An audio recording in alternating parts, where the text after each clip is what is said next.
এই বাপ, তোমরা যারা সিজদা করো না, তোমরা বলো না বাজান, বলো না এই দরদি ভাই চিৎকার করে বললাম, তুমি যদি বলো তোমার পায়ে ধরতে, আমি পায়ে ধরতে রাজি। তুমি যদি বলো তোমারে জড়িয়ে ধরে কাঁদতে, আমি কাঁদতে রাজি। তুমি বলো কেন আল্লাহর সাথে রাগ করলা? কেন আল্লাহর সাথে রাগ করলা? কেন আল্লাহর সাথে নারাজ হইলা?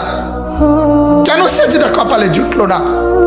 কেন মালিকের সাথে সারাদিনের এত কিছুর বিনিময়ে আল্লাহ তাআলা একটা মিস কল দিলে, 2 সেকেন্ডের একটা মিস কল দিলে বন্ধু তুমি টের পাও তোমার মোবাইলে মিস কল আসছে, এত বড় মসজিদে 6টা মাইকের হরন দিয়া আল্লাহু আকবার বলে তোমারে ডাক দেয়, তোমার একটাবারও কানে লাগে না, বিবেকে লাগে না। তোর মতো শক্ত ডাকাত, তোর মতো পাষাণ বেটার কে হইতে পারে বেটা?